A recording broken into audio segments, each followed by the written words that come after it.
Hi, I'm Ian. And I'm Jono, and we're by Gearheads. And today we're going to give you the long-term review on the Cervélo Soloist. Yeah, we've had it for a few years now, put it to the test. You've ridden a lot. Yeah, had a couple thousand miles on this bike. It's Yeah. been in our marketing fleet for a little while now. And I would say that this is one of my favorite bikes. Favorite bikes. Out of all the bikes we have, this is it. Yeah, out of all the bikes we have, I think this is probably one of my favorite bikes. We do have a couple other videos on this already. We have a launch video on this bike when it came out.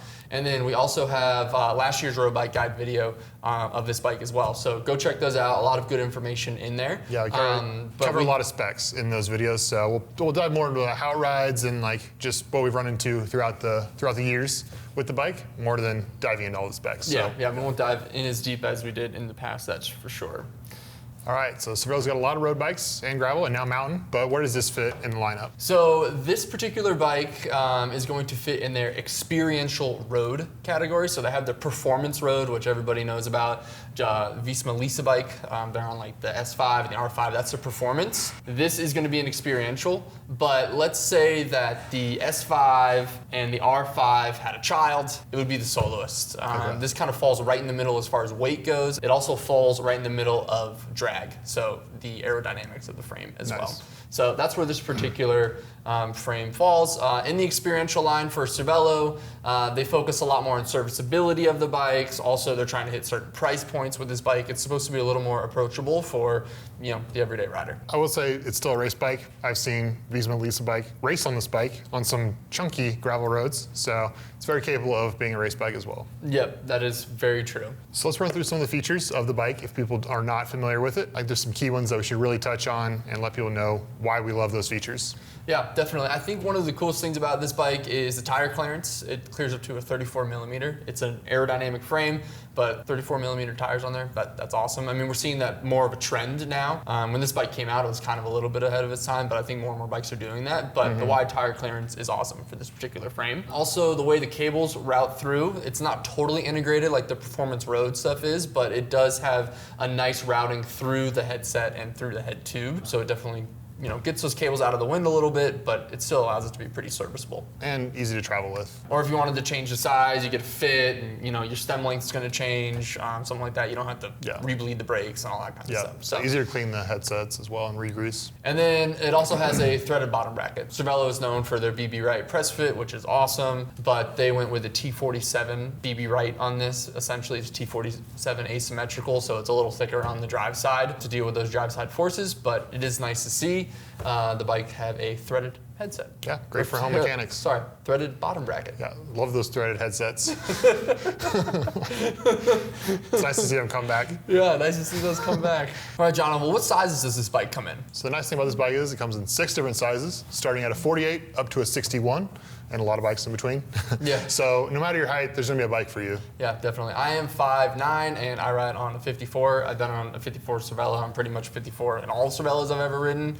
I've ridden the P3, I've ridden the S5, I've ridden the Soloist, R5, and I'm a 54 in all of those. The stack is going to be 540 millimeters, and the reach is going to be 383 millimeters, and then the chain stay length on this one is 410 millimeters, and that's the same as the R5. They actually took a lot of the geometry and like handling characteristics, even the trail on the front end of this bike, from the R5, and then also like a Tarmac SL8 will also have a 410 millimeter chainstay length. But then some of the other bikes, let's say that their S5, for example, which is like more aerodynamic, more twitchy race bike, that one has 405 millimeter chainstay length. And then the Caledonia is going to be a little bit longer, which is more endurance bike, so 415. So nice. That's nice to see. That's like basically an Aero R5.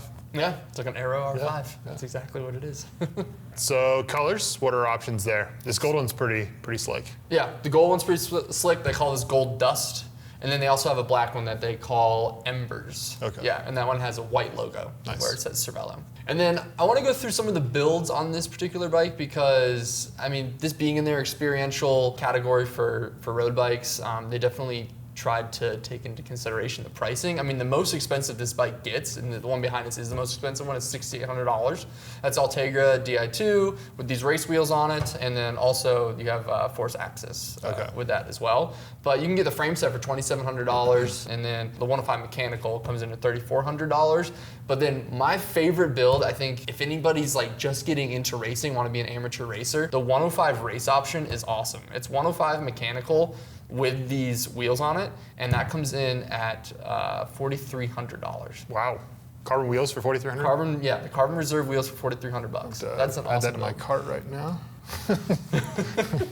All right, so this bike, you've had it for a little while, 2 years, I think now? Yep. Going on 2 years, Yep. somewhere around there. How does it ride? Let's start with, just regular riding, your normal weekday rides. Yeah, I mean, just normal rides, going out after work. This bike is great. I love the performance in the wind. It feels aerodynamic, which is nice compared to some of the other bikes that I have. It's also really comfortable. I don't know if that's like the carbon layup. I mean, they do use like a higher modulus carbon in this, so I'm sure it absorbs the road a little bit better. I am running bigger tires on it. I mean, we did switch out the tires recently, but I had some bigger ones on there, like 28s or 30s. Rode them at a little Those aren't very big. lower tire. Oh, okay. It's 2024, 28 is now small. Okay.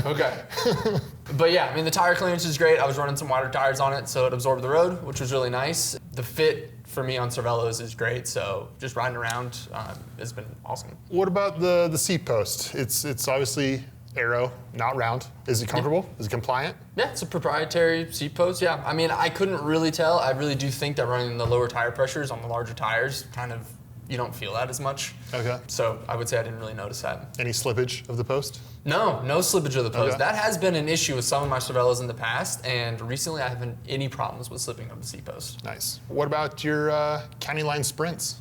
County line sprints, well, I would consider myself a sprinter because I'm definitely not a climber.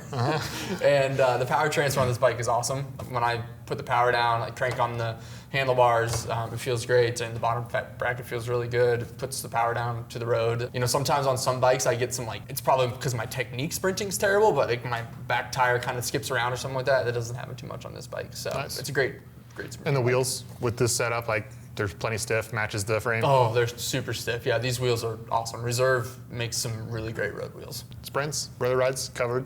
What about climbing? I know your least favorite thing to do, but how does it do? Yeah, it's good at climbing. I mean, there's other bikes that are better, of course. It's not made just for the climbs, but it'll get you over anything you want to get over. I mean, when I do a climb, I get it in the right gear, and then I just kind of put my hands on the tops and just spin away. So it climbs fine. But when I do get out of the saddle and do try to do an effort, maybe to try to keep up with you or something, it definitely feels fine. Scoots up the hill. Yeah, the power transfer is good. Yeah. How does it feel weight-wise? It is a little bit heavier because it is aero, but do you feel that on steep climbs? Yeah, I would say you feel it a little bit on steep climbs. I mean, if you're gonna prioritize climbing, this might not be the bike for you. But if you're looking for an all-around bike, this is a really good option. Or if you live in a place where there's hills that are really punchy, you consider yourself a punchy rider, this is probably the bike that you should have. Okay. All right. So you've had it for 2 years. What would you want to change or improve on the bike? I think I would upgrade the drivetrain. I think I would go, I think I'd go Ultegra's not good enough for you. Well, I mean, they don't make it in any options above that. Since I work here and I get a good deal on drivetrains, I would probably go ahead and put Dura-Ace on it. I just think that would be kind of a unique build. Not too many people would have it, and it would increase the performance and it would lower the weight a little bit. So that's what I would do. I'd go Dura-Ace Di2. Yeah, we actually built it up when this bike first came out. Someone who works here, they put Dura-Ace on a frame set, and it actually turned out to be pretty lightweight. I can't remember what the weight was, but it was pretty impressive. Yeah, like NV wheels, NV everything, and then Dura-Ace, and it was really nice. Yeah, and the other thing that you can do is you can run the cables completely internal if you want to.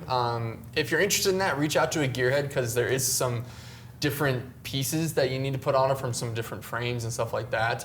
But that would be kind of cool as well.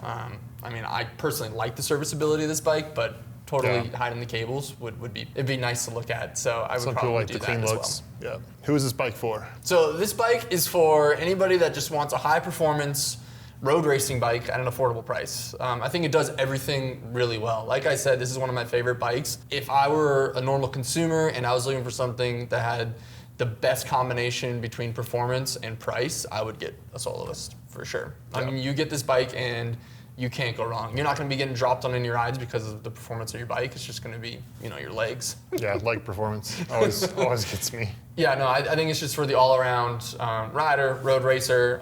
There's definitely better bikes if you're looking for something to go on endurance rides or if you want to climb or something like that. But if you want to do everything well, this bike's a good bike for that. All right, N+1, no more. N+1, no more. So we've gone through the specs, we've gone through ride characteristics, we've gone through who this bike is for. We've talked about this not being a climbing bike, but it's still not heavy. I think we should weigh it. Let's do it. I know we've done it before, but I can't remember what the weight was. I can't remember either. Yeah, I know it's got some miles on it. Yeah, size 54, no pedals, bottle cage, no saddlebag.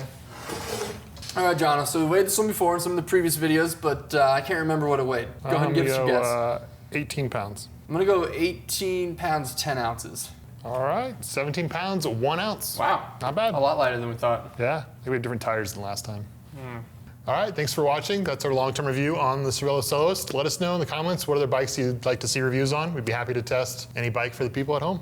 If you have any questions about the bike, leave it down in the comments or reach out to one of our Gearheads. They can help you do a frame-up build, or if you like the box builds that we have on our website, but you want to change out your saddle or maybe just the bar tape, we can do that as well before we ship it to you. And we'll see you out there on the roads. Yeah, see ya.